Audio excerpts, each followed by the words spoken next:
ഏവർക്കും fooding gardening phishing എന്ന എൻ്റെ യൂട്യൂബ് ചാനലിലേക്ക് സ്വാഗതം. ഇന്ന് നമ്മൾ ഉണ്ടാക്കാൻ പോകുന്നത് ചിക്കൻ കൊത്തു പൊറോട്ടയാണ്. അതിനു മുമ്പ് നമ്മൾ കുറച്ച് വീഡിയോസ് വേറെ ചെയ്തിട്ടുണ്ടായിരുന്നു. ലിവർ പെപ്പർ ഫ്രൈയിലൊരു വീഡിയോ നമ്മൾ ഇതിനു മുമ്പ് ചെയ്തിട്ടുണ്ടായിരുന്നു. പിന്നെ ബീഫ് ഇടിച്ചത്, നമുക്ക് ഉഡായിപ്പ് സ്റ്റൈലിൽ വീട്ടിൽ പെട്ടെന്നൊരു ബീഫ് ഇടിയിറച്ചി ഉണ്ടാക്കാൻ പറ്റുന്ന ഒരു റെസിപ്പി നമ്മൾ മുമ്പിട്ടുണ്ടായിരുന്നു. പിന്നെ ബീഫ് ഡ്രൈ ഫ്രൈയുടെ ഒരു റെസിപ്പി നമ്മൾ ഇട്ടിട്ടുണ്ടായിരുന്നു. അപ്പോൾ നമുക്ക് നേരെ നമ്മുടെ വീഡിയോയിലേക്ക് കടക്കാം. നമ്മൾ ആദ്യം തന്നെ കുറച്ച് ഇഞ്ചിയും വെളുത്തുള്ളിയും കൂടി ചതച്ച് വെച്ചിട്ടുണ്ട്.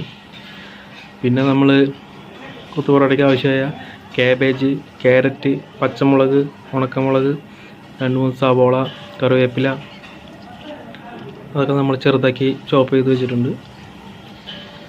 പിന്നെ നമ്മൾ പൊറോട്ട ശരിക്കും ഗ്ലാസ്സൊക്കെ വെച്ച് കുത്തിയാണ് എടുക്കേണ്ടത്. നമ്മളിപ്പോൾ ചെറുതാക്കി അരിഞ്ഞെടുത്തേക്കാണ്. നമ്മൾ 10-25 പൊറോട്ടയ്ക്ക് ചെയ്യുന്നുണ്ട്. അപ്പോൾ നമ്മൾ പൊറോട്ട കത്തി വെച്ച് അരിഞ്ഞെടുത്തേക്കാണ് ചെറുതാക്കിയിട്ട്. പിന്നെ നമ്മൾ കുറച്ച് സൺഫ്ലവർ ഓയിൽ വെച്ചിട്ടുണ്ട്. അതിനകത്തേക്ക് നമ്മൾ വെളുത്തുള്ളി, ഇഞ്ചി, നേരത്തെ അരിഞ്ഞ് വെച്ച് വെളുത്തുള്ളി, ഇഞ്ചി നന്നായിട്ട് സോട്ട് ചെയ്യുക. നല്ല ബ്രൗൺ കളറാണ് വരെ നന്നായിട്ട് നമുക്ക് വഴറ്റിയെടുക്കാം. പിന്നെ നമുക്കൊരു 5-6 മുട്ട നമ്മൾ ഇടുന്നുണ്ട്. മുട്ട പൊട്ടിച്ച് അപ്പോൾ നമ്മളൊരു 25 പൊറോട്ടയ്ക്കാണ് ചെയ്യുന്നത് പറഞ്ഞിരുന്നു. അപ്പോൾ അതിന് വേണ്ടി ഒരു 7 മുട്ട നമ്മൾ എടുക്കുന്നുണ്ട്. അപ്പോൾ നമ്മുടെ വെളുത്തുള്ളിയും ഇഞ്ചി നല്ല ബ്രൗൺ കളറായുണ്ട്. അതിനകത്തേക്ക് നമ്മൾ ഒരു 7 മുട്ട നമ്മൾ ഇടുക. അത് നന്നായിട്ട് വഴറ്റിയെടുക്കാൻ വേണ്ടി അത് നന്നായി സോട്ട് ചെയ്ത് നല്ല മുരിച്ച് എടുക്കണം നമുക്ക്. അതിനകത്ത് നമ്മൾ പൊറോട്ടയ്ക്ക് പാം ഓയിലൊക്കെ വെച്ചിട്ടാണ് പൊറോട്ട അടിക്കുന്നത്. അപ്പോൾ വെളിച്ചെണ്ണ ഉപയോഗിച്ച് കഴിഞ്ഞാൽ ഭയങ്കര ടേസ്റ്റിന് ചെറിയ വ്യത്യാസം വരും. അപ്പോൾ പരമാവധി സൺഫ്ലവർ ഓയിലോ പാം ഓയിലോ ഉപയോഗിച്ചിട്ട് ഉണ്ടാക്കാൻ പറ്റും. അപ്പോൾ നമ്മൾ മുട്ട നല്ലപോലെ മുരിഞ്ഞിട്ടുണ്ട്. അതിനരികെ നമ്മൾ അരിഞ്ഞ് വെച്ച ഉണക്കമുളക്, സവാള, പച്ചമുളക്, കാബേജ്, ക്യാരറ്റ്, കറിവേപ്പില സാധനങ്ങളെല്ലാം ഇട്ട് അതും നല്ലപോലെ സോട്ട് ചെയ്തെടുക്കാം.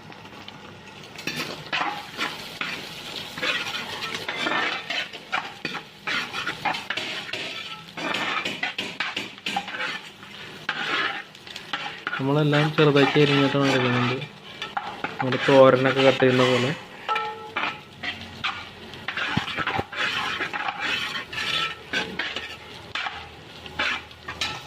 പിന്നെ നമ്മൾ ചിക്കൻ എടുത്തിക്കുന്നത് ഫ്രൈ ചെയ്ത ചിക്കനാണ്. അത് ബോൺലെസ് പീസുകൾ നമുക്ക് എടുക്കാം. അപ്പോൾ നമ്മൾ ഇത്രയും ചിക്കനൊന്നും വേണ്ട, കുറച്ച് ചിക്കൻ മതി. നമുക്ക് ഇതിൽ നിന്ന് ബോൺലെസ് ചിക്കൻ എടുത്ത് ബോൺലെസ് ചെയ്ത് മിക്സിനകത്തിട്ട് ഇതുപോലെ ക്രഷ് ചെയ്തെടുക്കാം. അടിച്ച് പൊടിക്കരുത്, ഇതുപോലെ ജസ്റ്റ് ചതച്ചെടുക്കാം. മിക്സിനകത്ത് ഇട്ടിട്ട് ജസ്റ്റ് ഒന്ന് കുറച്ചേശ്ശെ ഇട്ട് ക്രഷ് ചെയ്ത് നമുക്കെടുക്കാം. കുറച്ചേശ്ശെ അടിച്ച് കഴിഞ്ഞാൽ നമുക്ക് ഇതുപോലെ കിട്ടും.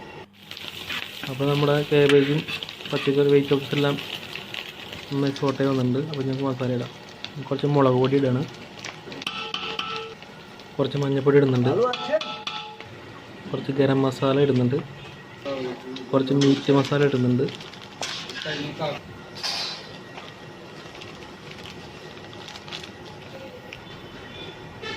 പിന്നെ കുറച്ച് ഉപ്പ് ഇടുന്നുണ്ട്. പിന്നെ പൊറോട്ടയും നമ്മൾ പിന്നെ ചിക്കൻ്റെ സ്റ്റോക്ക് ഒഴിക്കാനുള്ളതാണ്. അപ്പോൾ ഉപ്പ് കുറച്ചിട്ടാൽ മതി. പിന്നെ കുരുമുളക് നമ്മൾ പൊടിച്ച കുരുമുളക് തന്നെ ഇടുക പരമാവധി. ഇതെല്ലാം കൂടി ഇട്ട് നന്നായി സോട്ട് ചെയ്ത് ആ മസാല കുത്തി പോകണവരെ ജസ്റ്റ് സ്ലോ ഫയറിലിട്ട് നന്നായി സോട്ട് ചെയ്തെടുക്കുക.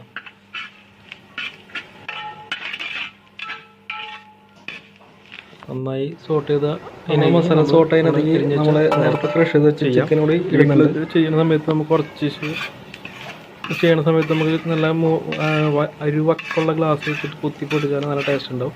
നമ്മളിതിപ്പോൾ ഒരുപാട് ക്വാണ്ടിറ്റി ഉള്ളതുകൊണ്ടാണ് നമ്മൾ അരിഞ്ഞെടുത്തിട്ടുണ്ട്. പിന്നെ ഇതിനകത്ത് നമ്മൾ ചിക്കൻ്റെ സ്റ്റോക്ക് ഒഴിക്കുന്നുണ്ട്. അപ്പോൾ നമ്മൾ വീട്ടിലൊക്കെ ചെയ്യുമ്പോൾ ചിക്കൻ പുഴുങ്ങിയെടുത്താൽ മതി, അതായിരിക്കും നല്ലത്. അപ്പോൾ നമുക്ക് ചിക്കൻ്റെ സ്റ്റോക്ക് കിട്ടും. അപ്പോൾ കറിയാക്കിയിട്ട് ഒഴിക്കണമെന്നില്ല. ചിക്കൻ ഇത്തിരി മസാല ഇട്ടിട്ട് ലൈറ്റ് മസാല ഇട്ട് വേവിച്ചിട്ട് അതിൻ്റെ സ്റ്റോക്ക് വാട്ടർ ഒഴിച്ചാലും മതി. ആ ചിക്കൻ എടുത്ത് ഇതുപോലെ തന്നെ മിക്സിനകത്ത് ക്രഷ് ചെയ്ത് നമുക്ക് ഇതിനകത്ത് ചേർക്കുകയും ചെയ്യാം. ചിക്കൻ വറുത്തെടുക്കണമെന്നില്ല. അപ്പോൾ നമ്മുടെ പൊറോട്ട ശരിക്കും പൊറോട്ടയുടെ ഉള്ളിലത്തെ ഓയിലൊക്കെ ഇറങ്ങി തുടങ്ങിയിട്ടുണ്ട്. പൊറോട്ട നന്നായി സോട്ടായിട്ടുണ്ട്, നല്ല ചൂടായിട്ടുണ്ട്, സെപ്പറേറ്റ് വിട്ട് കിടക്കാൻ തുടങ്ങിയിട്ടുണ്ട്. അതുകൊണ്ട് പൊറോട്ട നന്നായി നമ്മൾ വഴറ്റിയെടുക്കണം, എന്നാലേ ശരിക്കും ടേസ്റ്റ് നമുക്ക് കിട്ടുള്ളൂ.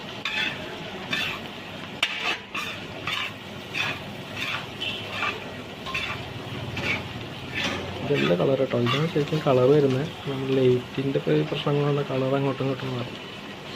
അപ്പോൾ നമ്മൾ ഇവിടെ ചിക്കൻ്റെ ഒക്കെ ഗ്രേവി തന്നെ എടുക്കുന്നത്. അപ്പോൾ നമ്മളിവിടെ കറി ഉണ്ടാക്കിയിട്ടുണ്ട്. അപ്പോൾ അതിൻ്റെ ഗ്രേവിനെ എടുക്കുന്നത്. അപ്പോൾ വീട്ടിലൊക്കെ ചെയ്യുന്ന സമയത്ത് നമ്മൾ അതിന് വേണ്ടി സെപ്പറേറ്റ് ചിക്കൻ വറുത്ത് ഗ്രേവി ഉണ്ടാക്കാൻ നിൽക്കണ്ട. ആ ചിക്കൻ എടുത്തിട്ട് വേവിച്ച് ആ വെള്ളത്തിൽ ഒഴിച്ചാലും മതി. നമുക്ക് ഈ ടേസ്റ്റ് തന്നെ കിട്ടും. അപ്പോൾ നമ്മൾ ഇത്രയും പൊറോട്ടയ്ക്ക് 10-20 പൊറോട്ടയ്ക്ക് ഏകദേശം ഒരു കപ്പ്, ഒരു അര കപ്പ് വെള്ളമാണ് നമ്മൾ ഒഴിച്ചിരിക്കുന്നത് സ്റ്റോക്ക്. ഇനി ചെറുതായിട്ട് തീ കൂട്ടിയിട്ട് നമ്മൾ പെട്ടെന്ന് ഡ്രൈ ആക്കി എടുക്കുക. അപ്പോൾ നമ്മൾ ഇടുക്കാച്ചി കൊത്തു പൊറോട്ട റെഡിയാവും. പിന്നെ മല്ലിയില ഇഷ്ടപ്പെടുന്നവർ മല്ലിയിലൊക്കെ ഇടാം.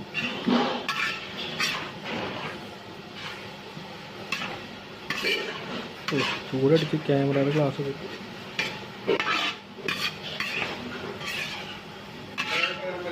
എൻ്റെ വീഡിയോ എല്ലാവർക്കും ഇഷ്ടപ്പെട്ടു എന്ന് വിചാരിക്കുന്നു. എല്ലാവരും വീട്ടിൽ ട്രൈ ചെയ്ത് വെക്കുക. അഭിപ്രായങ്ങളൊക്കെ കമൻ്റായിട്ട് അറിയിക്കുക. അപ്പോൾ നമ്മൾ അടുത്ത വീഡിയോ വരുന്നുണ്ട്.